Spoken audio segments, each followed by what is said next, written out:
Hey gang, AV here. Welcome to my review of the Boss Fight Studios Vitruvian Hacks Series Z Gene Brothers Fortification Specialists. Here he is in the packaging. As you can see, he is a carded figure in collector-friendly packaging, and you can see the vast majority of his stuff there in the bubble. Some original art there depicting both brothers. You only get the head likeness for the two characters, and one body to swap the heads out with. Flipping it on the back, you have the cross sell for the other figures that were also available in the first wave of zombie figures, or zombie related figures from the Series Z line, as well as a file card over there, which if you'd like to read it, feel free to pause the video and do so now. Alright, always a fan when they include those. As I've mentioned before, it is more or less the same size as a classic G.I. Joe file card. So storage options for those, if you do clip and save them, should be the same. That's all I got to say about the packaging. Let's open him, them, whatever up and see how cool they actually are. So, now as I mentioned, this is collector-friendly packaging, so you can put the figure back in. However, one of the drawbacks to that is that they come with this little baggie which has accessories inside, and the only way to get the accessories out is to either rip the bag open or cut it open, which makes it really not that collector-friendly, quite frankly. So, but hey, it is what it is.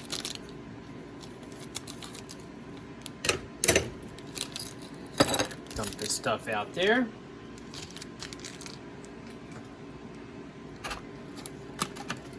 Get everything else out of the tray. We've seen a lot of these accessories already, so this should not take too long. Alright, first and foremost, we have figure stand, which is standard for all the zombie related Series Z figures. It's just a figure stand, looks like a piece of concrete with like a gas valve there in the middle or something. 2 foot pegs and these 3 peg holes, which are meant to use this cadaver piece, so you can actually peg the cadaver to the base in various locations so that you can have him posed over his recent kill. It's pretty cool. This is a very nice piece, quite frankly. I really like the paint apps on these and the overall sculpt design. This is just good scatter terrain for various uses, especially in the zombie universe. But you could also use this for any other type of fantasy or sci-fi type of scatter terrain. But anyway, they use like a glossy paint on the red bits to actually make it look wet, which is pretty cool. Skin has a decent texture as well as painted detail. Nice effect. It really gives the impression that there's some depth there. Very nice. I ran into this issue with the other figure. Let me just check here. All right, they go up and down, and these go in and out. All right, so this particular figure has 2 different sets of hands. He has an alternate set as well as the set on the figure itself. This set goes up and down, as you can see, whereas the alternate set bend in and out.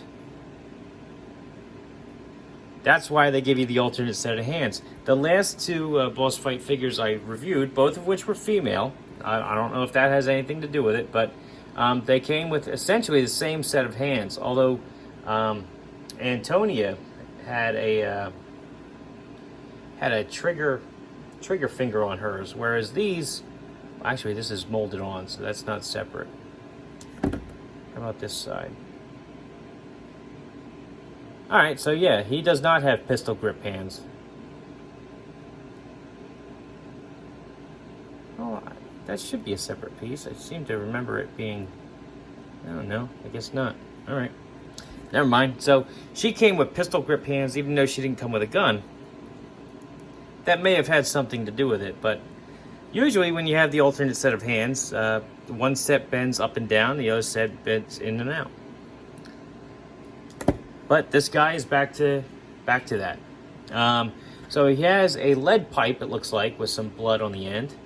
We've gotten this accessory a couple times. We got it, I believe we got it with the Advent calendar, as well as with the radioactive zombie I reviewed a while back.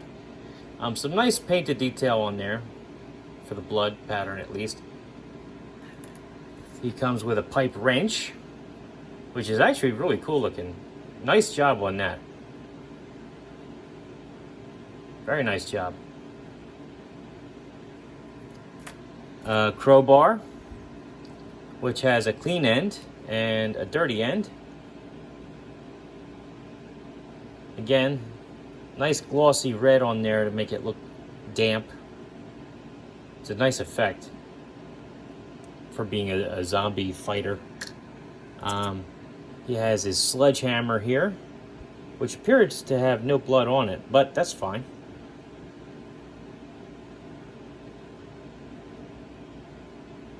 Nice looking piece there as well. Then he has his alternate head sculpt, which I assume is the older brother with the gray beard and bald head.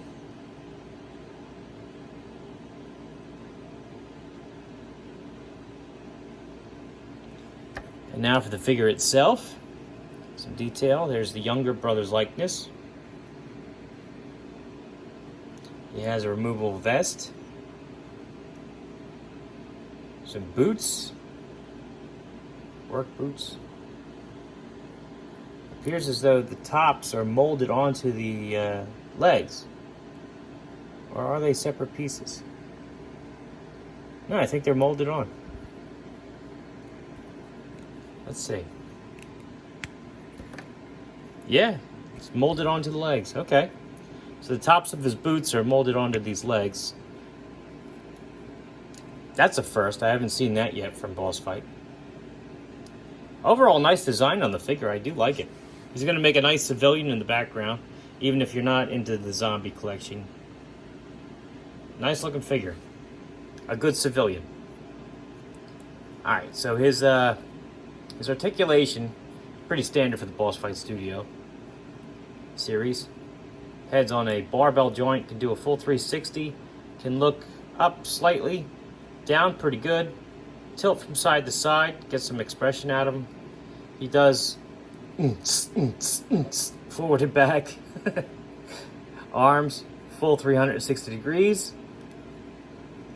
Stick his arms up about that high. Nothing at the bicep. Elbows bend about almost 90 degrees. Full 360 degree rotation there. Wrists, full 360 degree rotation there. As I explained a second ago, the set on the figure bend down and up, whereas the alternate set of hands will bend in and out. And they do that so that, depending on the weapon he's holding or how he's choosing to hold it, you can get him holding it naturally, which is pretty cool. I do like the fact that they do that. He has an abdomen crunch, diaphragm joint, whatever you want to call it. Great range of motion there. As part of the figure's construction, he also has a swivel here at the waist. Now, that will go all the way around. Legs kick up about that high. Back about that far, not much. Can do the splits about like that. Double jointed knees, kick his heel back about that far. Ankles, full 360 degree rotation. Point his toes down about that far, but you run the risk of unpegging the foot when you do it, which is no big deal. It pegs right back in, but still. And up about that far. Again, run the risk of unpegging the foot just because it's a little countersunk because of the design of the boot, I think. But all in all, very cool figure. Very glad to add him to the collection. As I've mentioned in previous reviews too, because I didn't do it with this guy. He will hold his weapons very easily. there shouldn't be no issues with that at all with the boss fight figures. The fingers are a little rubbery, but not rubbery enough that they lose their pose. So you can squeeze just about any accessory you have in there, and they'll hold it. All right, so size comparison. Here he is next to a vintage G.I. Joe figure, as you can see. 3 3/4 inches versus 4 inches. 4 inches is obviously taller. Same can be said for the vintage collection Luke Skywalker Star Wars figure. He's 3 3/4 inches as well, noticeably shorter than the Gene brother. Here he is next to a more modern G.I. Joe figure, a Dollar General Cobra Trooper. They measure up a lot better, if you ask me.